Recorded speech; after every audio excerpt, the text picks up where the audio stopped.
حضرت ابراہیم علیہ السلام اللہ کے جلیل القدر نبیوں میں سے ایک ہیں، جنہیں خلیل اللہ یعنی اللہ کا دوست کہا جاتا ہے۔ آپ نے توحید کی دعوت اور بت پرستی کے خلاف کھل کر آواز بلند کی۔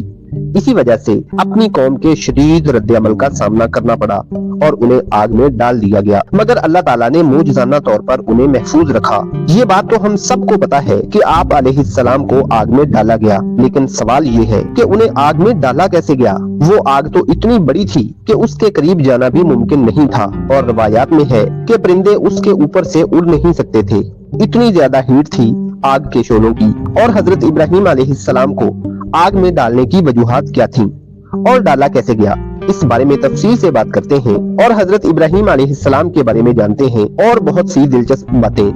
حضرت ابراہیم علیہ السلام کا زمانہ 2000 قبل مسیح کے آس پاس کا ہے، اور آپ کی بیویوں ہاجرہ سے حضرت اسماعیل علیہ السلام پیدا ہوئے، اور سارہ سے حضرت اسحاق علیہ السلام، اور پھر ان کے بیٹے یعقوب علیہ السلام، جن کا زمانہ پھر 1800 قبل مسیح کے آس پاس آ جاتا ہے۔ آپ علیہ السلام کو آگ میں ڈالنے کی پہلی وجہ قوم کی بت پرستی اور حضرت ابراہیم علیہ السلام کی دعوت توحید تھی۔ حضرت ابراہیم علیہ السلام کی قوم بت پرستی میں مبتلا تھی اور مختلف دیوتاؤں کی پرستش کرتی تھی، اور نمرود بھی کہتا تھا کہ خدا کی نہیں بلکہ میری عبادت کرو، مجھے خدا مانو۔ آپ نے انہیں سمجھایا کہ صرف اللہ ہی عبادت کے لائق ہے اور بت کسی کو نفع یا نقصان نہیں پہنچا سکتے۔ قرآن پاک میں اللہ تعالیٰ نے حضرت ابراہیم علیہ السلام کے الفاظ کو یوں بیان کیا ہے: اے میری قوم، تم ان چیزوں کی عبادت کیوں کرتے ہو جو نہ سنتے ہیں نہ دیکھتے ہیں اور نہ تمہیں کچھ فائدہ پہنچا سکتے ہیں۔ یوں حضرت ابراہیم علیہ السلام نے نمرود کی خدائی کا انکار کیا تو اس نے ابراہیم علیہ السلام کو سزا دینے کی ٹھانی۔ دوسری وجہ بت شکنی کا واقعہ تھا، جس کی وجہ سے آپ علیہ السلام کو آگ میں ڈالا گیا اور سزا سنائی گئی۔ ایک دن قوم کا میلہ تھا۔ حضرت ابراہیم علیہ السلام نے اس موقع سے فائدہ اٹھایا اور بت خانے میں جا کر کلہاڑے سے تمام بتوں کو توڑ دیا، صرف سب سے بڑے بت کو چھوڑ دیا۔ جب لوگ واپس آئے اور یہ منظر دیکھا تو وہ حیران رہ گئے۔ حضرت ابراہیم علیہ السلام سے پوچھا کہ یہ کس نے کیا ہے؟ آپ علیہ السلام نے فرمایا، یہ کام تو اس بڑے بت نے کیا ہوگا، اگر یہ بول سکتے ہیں تو ان سے پوچھ لو۔ یہ جواب سن کر وہ شرمندہ ہو گئے، کیونکہ وہ جانتے تھے کہ بت بول نہیں سکتے، مگر اپنی ضد اور ہٹ درمی کی وجہ سے حضرت ابراہیم علیہ السلام کو سزا دینے کا فیصلہ کیا، اور پھر حضرت ابراہیم علیہ السلام کو آگ میں ڈالنے کا منصوبہ بنا۔ پہلے مرحلے میں آگ جلانے کی تیاری کی گئی۔ قوم نے فیصلہ کیا کہ حضرت ابراہیم علیہ السلام کو زندہ جلا دیا جائے تاکہ کوئی اور شخص بتوں کے خلاف نہ بولے۔ انہوں نے ایک بہت بڑی آگ جلائی جو اتنی شدید تھی کہ پرندے بھی اس کے اوپر سے گزر نہیں سکتے تھے، اور پھر سوچا گیا کہ اس میں ابراہیم علیہ السلام کو پھینکا کیسے جائے۔ تو حضرت ابراہیم علیہ السلام کو منجنیق سے پھینکا گیا۔ یہ کیا ہے؟ آئیے جانتے ہیں۔ آگ اتنی بڑی اور شدید تھی کہ اس کے قریب کسی انسان کا جانا تو دور، اس کے اوپر سے کوئی پرندہ بھی نہیں گزر سکتا تھا۔ اس لیے یہ سوچا گیا کہ ابراہیم علیہ السلام کو آگ میں کیسے پھینکے، لہذا ایک منجنیق تیار کی گئی اور اس کے ذریعے ابراہیم علیہ السلام کو آگ میں پھینکنے کا فیصلہ کیا گیا۔ منجنیق ایک ایسا آلہ ہے جس سے کسی چیز کو گھما کر پھینکا جاتا ہے اور وہ بہت دور جا کر گرتی ہے۔ جب حضرت ابراہیم علیہ السلام کو آگ میں پھینکا جا رہا تھا تو حضرت جبرائیل علیہ السلام آئے اور کہا، اے ابراہیم، آپ کو کسی مدد کی ضرورت ہے؟ حضرت ابراہیم علیہ السلام نے جواب دیا، مجھے تمہاری مدد کی ضرورت نہیں ہے، میرا اللہ میرے لیے کافی ہے۔ حضرت ابراہیم علیہ السلام کو آگ میں ڈالا گیا تو اللہ تعالیٰ نے حکم دیا، اے آگ، ابراہیم پر ٹھنڈی اور سلامتی والی ہو جا۔ یہ سورۃ الانبیاء میں کہا گیا ہے۔ اللہ کے حکم سے آگ بجھ گئی، ٹھنڈی ہو گئی، اور حضرت ابراہیم علیہ السلام کو کوئی نقصان نہ پہنچا۔ وہ صحیح سلامت آگ سے باہر نکل آئے، جسے دیکھ کر قوم حیران رہ گئی۔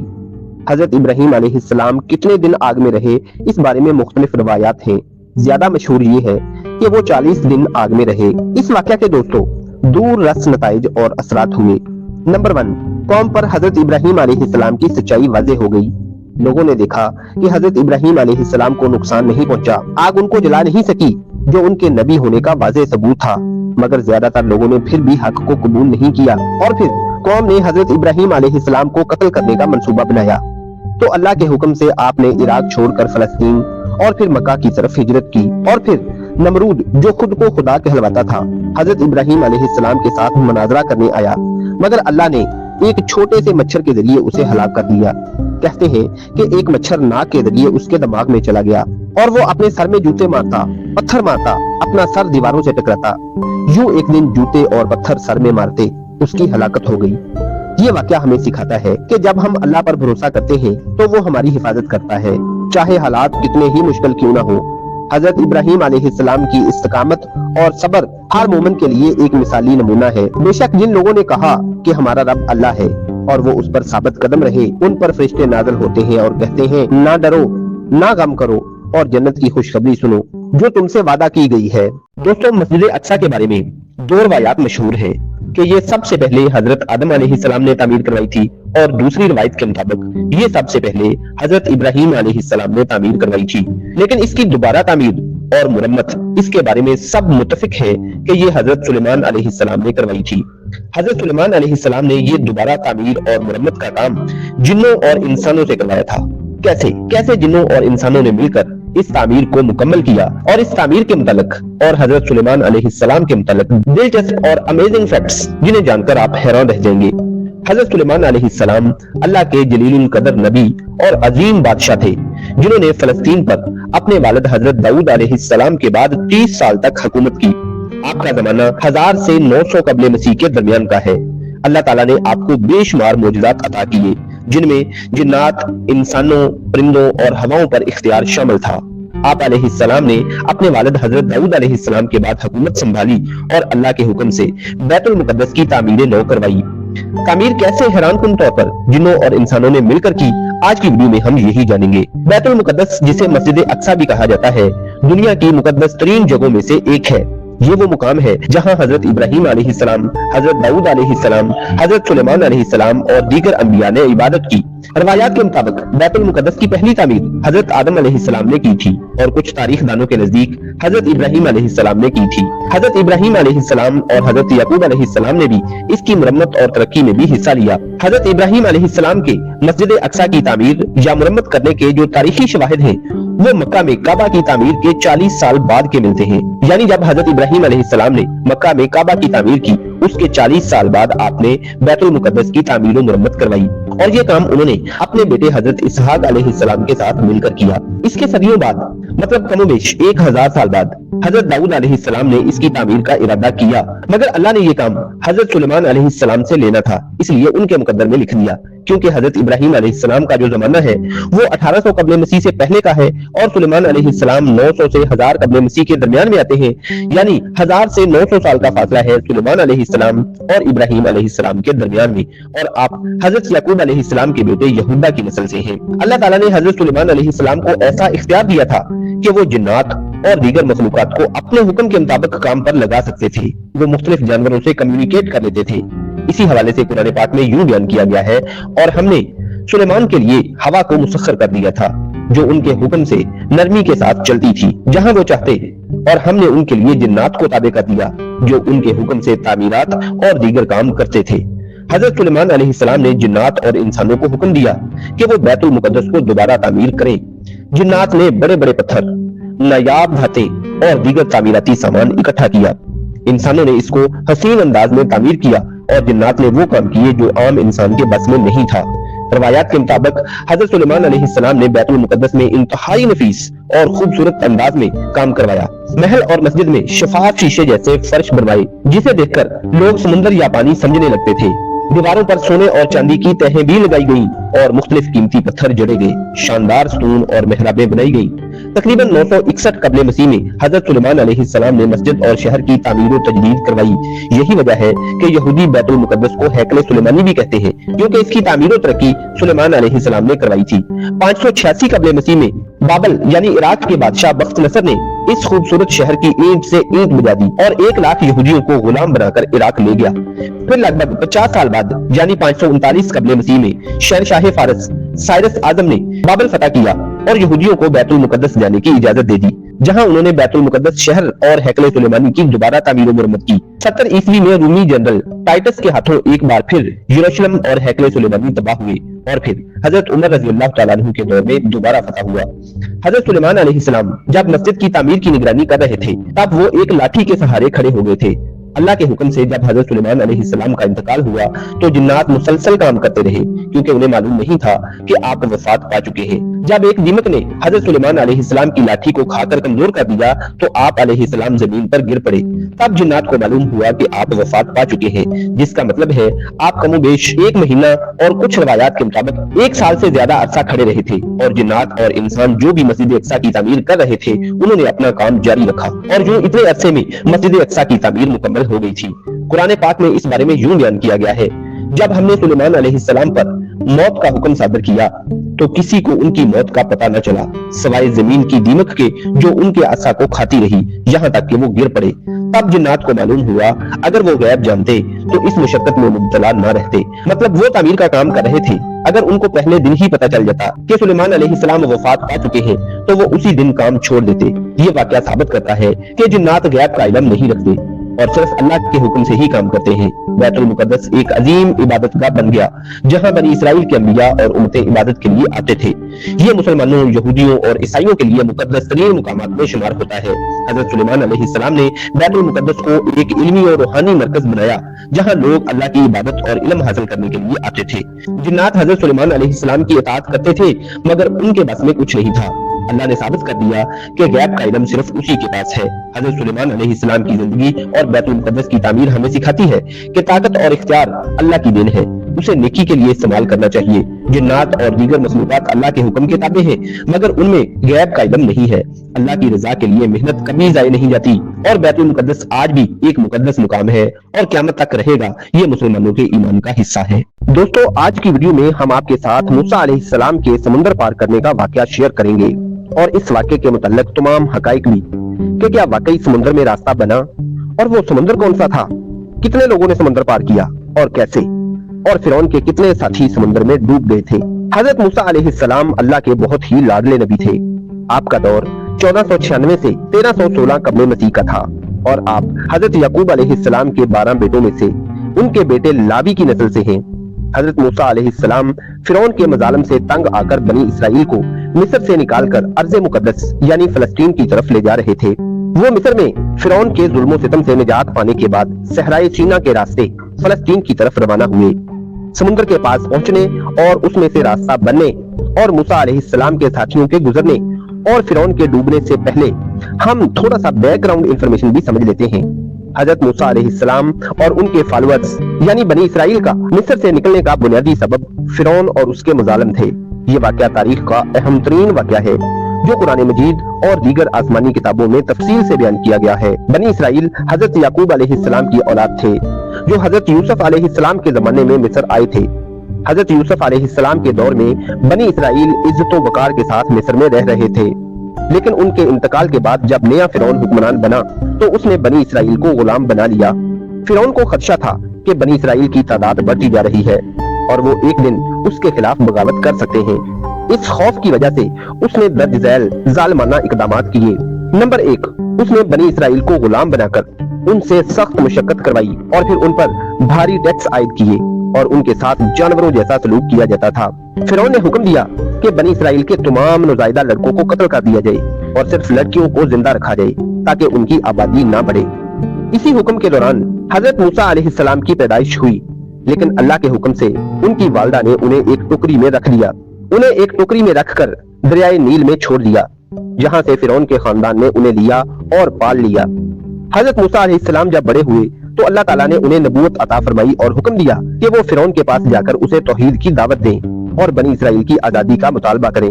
हजरत मूसा अलैहिस्सलाम ने फिरौन को अल्लाह की वहदानियत की दावत दी और कहा कि बनी इसराइल को गुलामी से आजाद कर दे, लेकिन फिरौन ने न सिर्फ इनकार किया बल्कि हजरत मूसा अलैहिस्सलाम और बनी इसराइल पर जुल्म मजीद बढ़ा दिया। जब हजरत मूसा अलैहिस्सलाम बनी इसराइल को लेकर समुद्र के किनारे पहुंचे तो पीछे से फिरौन का लश्कर तेजी से आ रहा था। बनी इसराइल घबरा गए और कहने लगे कि हम पकड़े जाएंगे, लेकिन मूसा अलैहिस्सलाम ने कहा कि अल्लाह ताला पर भरोसा रखो। अल्लाह ताला ने मूसा अलैहिस्सलाम को हुक्म दिया कि वो अपना असा समुद्र पर मारे। जो ही हजरत मूसा अलैहिस्सलाम ने अपना असा समुद्र पर मारा तो वो 2 हिस्सों में बट गया और दरमियान में एक खुश्क रास्ता बन गया। बनी इसराइल इस रास्ते से गुजर गए। दोस्तों, ये वाकया एक नबी का मौजज़ा है, चाहे इसको अकल माने या ना माने। अल्लाह के हुक्म से जब मूसा अलैहिस्सलाम ने आसा पानी पर मारा तो पानी की 2 दीवारें बन गईं और दरमियान का रास्ता खुश्क हो गया। और ये मूसा अलैहिस्सलाम का वही आसा था जिससे वो बकरियां चराया करते थे। और जो अल्लाह के हुक्म से फिरौन के सामने सांप भी बन गया था। ये बनी इसराइल पर अल्लाह ताला का एक बहुत बड़ा इनाम था। और दोस्तों, कहा जाता है कि ये समुंदर बहरे कुलज़म यानी कि रेड सी था, जो कि मिस्र और जजीरा नुमा सीना के दरमियान में वाक़या है। बनी इसराइल की तादाद के बारे में मुख्तलिफ रवायात हैं। कुछ तारीखी हवालों के मुताबिक बनी इसराइल की तादाद 6 लाख से ज्यादा थी और कुछ हवालों के मुताबिक कम भी है। और कुछ रवायात के मुताबिक बनी इसराइल के 12 कबीले थे, जिनमें से हर एक कबीले में कमोबेश 12,000 अफराद थे। और यूं बनी इसराइल की कुल तादाद 1,44,000 बनी। और कुछ रवायात के मुताबिक ये तादाद 1,20,000 के लगभग भी थी। जब फिरौन और उसका लश्कर इस खुश्क रास्ते पर दाखिल हुआ तो अल्लाह ताला ने हजरत मूसा अलैहिस्सलाम को हुक्म दिया कि वो दोबारा अपना असा समुद्र पर मारे। जैसे ही हजरत मूसा अलैहिस्सलाम ने दोबारा अपना असा पानी में मारा, पानी की दीवारें वापस गिर गईं और फिरौन समेत उसका पूरा लश्कर डूब गया। मुअर्रिखीन के मुताबिक फिरौन के लश्कर में 1 लाख से ज्यादा फौजी शामिल थे, जो सब के सब डूब गए। सोचे उस वक्त की सल्तनत के लिए ये कितना बड़ा नुकसान था कि जिनका बादशाह और 1 लाख फौजी समुद्र में डूब गए। कुरान करीम में अल्लाह ताला ने फरमाया कि हमने फिरौन के जिस्म को बचा लिया ताकि वो आने वालों के लिए इबरत बन जाए। ये वाकया ईमान, सब्र और अल्लाह पर भरोसा रखने की एक अजीम मिसाल है। हजरत मूसा अलैहिस्सलाम और उनकी कौम को एक मौजज़ाना तरीके से निजात मिली और उनके सामने जालिम फिरौन और उसका लश्कर गर्क हो गया। ये इस बात की भी अलामत है कि अल्लाह ताला अपने बंदों की मदद करता है और जालिमों को उनके अंजाम तक पहुंचाता है। और ये वाकयात आने वाली उम्मतों के लिए सबक है कि कभी भी आम लोगों पर जुल्म नहीं करना, कभी भी जुल्म में इस कदर हद से नहीं बढ़ जाना कि अल्लाह ताला का अजाब आप पर नाज़िल हो जाए। अल्लाह ताला हम सबको अमल की तौफीक अता फरमाए और अल्लाह ताला हमें उनके रास्ते पर चलाए जिन पर उसने इनाम किया। दोस्तों, आज की वीडियो में हम आपके सामने हजरत यूनुस अलैहिस्सलाम का मछली के पेट में आने और जाने का वाकया और उसके मुताल्लिक तमाम हकाइक बयान करेंगे। हजरत यूनुस अलैहिस्सलाम 786 से 746 कब्ल मसीह के दौर में आए, यानी हजरत ईसा अलैहिस्सलाम से तकरीबन 750 साल पहले। और ज्यादातर रवायात के मुताबिक आप हजरत याकूब अलैहिस्सलाम के बेटे हजरत बिन्यामीन अलैहिस्सलाम की नस्ल से हैं। हजरत यूनुस अलैहिस्सलाम को अल्लाह ताला ने नैनवा, जो कि इराक का एक शहर है, वहां आबाद कौम की हिदायत के लिए भेजा था। कहा जाता है कि वहां कौम समूद आबाद थी। वो एक सरकश कौम थी जो बुत परस्ती में मुब्तला थी और अल्लाह के अहकामात की नाफरमानी करती थी। हजरत यूनुस अलैहिस्सलाम ने उन्हें बार बार अल्लाह की तरफ रुजू करने का कहा, लेकिन वो बाज ना आए। आखिरकार हजरत यूनुस अलैहिस्सलाम उनसे मायूस होकर बगैर अल्लाह का हुक्म लिए वहां से चले गए। और अल्लाह ताला ने उनको हुक्म दे रखा था कि आपने कौम को मेरे हुक्म के बगैर नहीं छोड़ना, लेकिन कौम ने तंग ही इतना किया कि वो छोड़कर चले गए, जिस पर अल्लाह ताला ने उनका एक और इम्तिहान लिया। वो क्या था, इसी वीडियो में आगे चलकर आपको बताया जाएगा। हजरत यूनुस अलैहिस्सलाम ने उन लोगों को ईमान लाने और बुत परस्ती छोड़ने का हुक्म दिया, मगर उन लोगों ने अपनी सरकशी की वजह से अल्लाह के रसूल अलैहिस्सलाम को झुठलाया और ईमान लाने से इनकार कर दिया। हजरत यूनुस अलैहिस्सलाम ने उन्हें खबर दी कि तुम लोगों पर अनकरीब अजाब आने वाला है। ये सुनकर शहर के लोगों ने आपस में ये मशवरा किया कि देखो, हजरत यूनुस अलैहिस्सलाम ने कभी झूठ की बात नहीं कही, इसलिए ये देखो, और अगर उन्होंने इस शहर में रात न गुजारी तो यकीन कर लेना चाहिए कि अजाब जरूर आएगा। रात को लोगों ने देखा कि हजरत यूनुस अलैहिस्सलाम शहर से बाहर तशरीफ ले गए और सुबह होते ही अजाब के आसार नजर आने लगे। चारों तरफ से काली घटाएं नमूदार होने लगी और हर तरफ से धुआं ही धुआं उठकर शहर पर छा गया। ये मंजर देखकर लोगों को यकीन हो गया कि अजाब आने वाला है। लोगों को हजरत यूनुस अलैहिस्सलाम की तलाश हुई, मगर वो कहीं नजर न आए। शहर के तमाम लोग खौफे खुदा से कांप उठे, सब के सब जंगल में निकल गए और रो रो कर सिद्के दिल से हजरत यूनुस अलैहिस्सलाम पर ईमान लाने का इकरार करने लगे। सब के सब इस्तगफार में मशगूल हो गए और दरबारे बारी ताला में गिड़गिड़ा कर गिरियाउजारी शुरू कर दी। सब मजालिम आपस में जो हुए थे एक दूसरे को माफ करने लगे और जितनी हक तलफियां हुई थी सब की सब आपस में माफी तलाफी करने लगे। गर्द सच्ची तौबा करके खुदा ताला से ये अहद किया कि हजरत यूनुस अलैहिस्सलाम पर ईमान लाएंगे। यूं अल्लाह ताला को शहर वालों की बेकरारी और मुखलसाना गिरियाउजारी पर रहम आया और अजाब उठा लिया गया। धुआं और अजाब की बदलियां खत्म हो गईं और तमाम लोग फिर शहर में आकर अमनो चैन से रहने लगे। हजरत यूनुस अलैहिस्सलाम जब अपनी कौम को छोड़कर निकले तो वो एक कश्ती में सवार हो गए। दौरान सफर कश्ती तूफान में फंस गई और कश्ती वालों ने ये फैसला किया कि किसी को समुद्र में फेंकना होगा ताकि वजन कम हो और कश्ती डूबने से बच जाए। समुद्र को किसमें फेंका जाए, इसके लिए उन्होंने कुर्रा अंदाजी की और 3 मरतबा कुर्रा हजरत यूनुस अलैहिस्सलाम के नाम निकला। चुनाचे उन्हें समुद्र में फेंक दिया गया और अल्लाह के हुक्म से एक बड़ी मछली व्हेल ने उन्हें निगल लिया। यही वो इम्तिहान था जो अल्लाह ताला ने उनका लिया। किस वजह से? क्योंकि वो अल्लाह के हुक्म के बगैर कौम को छोड़कर आ गए थे। कहते हैं कि ये वाकया बहेरा रूम या खलीज फारस के करीब पेश आया, क्योंकि नैनवा के करीब यही समुद्र वाकया है। बाद रवायात में उसे बहेरा अहमर भी कहा गया है, लेकिन ज्यादातर तारीखी हवालों के मुताबिक ये वाकया बहेरा रूम में पेश आया था। हजरत यूनुस अलैहिस्सलाम मछली के पेट के अंधेरे में थे, जहाँ ना रोशनी थी, ना हवा और ना खाने पीने का कोई सामान। इस आजमाइश में उन्होंने अल्लाह की बारगाह में सच्चे दिल से तौबा की और ये मशहूर दुआ पढ़ी, ला इलाहा इल्ला अंता सुब्हानका इन्नी कुन्तु मिनज़ ज़ालिमीन। और दुआ के जरिए उन्होंने अपनी गलती का इतराफ किया और अल्लाह से रहम की इल्तिजा की। अल्लाह ताला ने उनकी दुआ को कबूल फरमाया और मछली को हुक्म दिया कि वो हजरत यूनुस अलैहिस्सलाम को साहिल पर उगल दे। जब मछली ने हजरत यूनुस अलैहिस्सलाम को साहिल पर उगल दिया तो वो बहुत कमजोर हो चुके थे, उनकी स्किन बहुत हद तक खराब हो चुकी थी। अल्लाह ताला ने उनके लिए एक बेलदार दरख्त उगाया। कहा जाता है कि वो कद्दू की बेल थी, ताकि वो उसके साए में आराम कर सके और उसका फल खाकर सेहतयाब हो सके। बाद में जब वो अपनी कौम की तरफ लौटे तो उन्होंने देखा कि पूरी कौम अल्लाह पर ईमान ले आई थी। ये वाहिद कौम थी जो अजाब के आसार देखने के बाद ईमान ले आई और उन पर अल्लाह ताला ने रहम फरमाया। हजरत यूनुस अलैहिस्सलाम का ये वाकया हमें सिखाता है कि इंसान को अल्लाह के हुक्म के बगैर किसी भी फैसले में जल्दबाजी नहीं करनी चाहिए। सब्र और दुआ हर आजमाइश में निजात का जरिया साबित हो सकती है और अल्लाह की रहमत हर अजाब पर गालिब आ सकती है। दोस्तों, इस वाकया से हमें ये भी सबक मिलता है कि मुश्किलात नबियों की जिंदगियों में भी बहुत ज्यादा आई। हम जो थोड़ी सी मुश्किलात में घबरा कर गिले शिकवे करने लग जाते हैं, अल्लाह ताला से नाराज हो जाते हैं, लोगों से नाराज हो जाते हैं, हमें ऐसा नहीं करना चाहिए। नबियों को कौमों ने कितना सताया, उनकी वजह से उन्होंने अल्लाह ताला के अहकामात को भी बुलाया।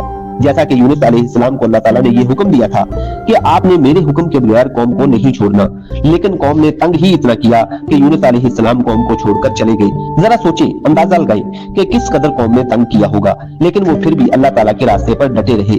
कौम की इस्लाह के लिए, कौम की भलाई के लिए वापस आए और अल्लाह ताला ने अपना करम किया। कौम पहले ही ईमान ला चुकी थी, जो कि असल में उनकी ही मेहनत का नतीजा था। अल्लाह ताला हम सबको अपने नबियों के और नेक लोगों के रास्ते पर चलाए।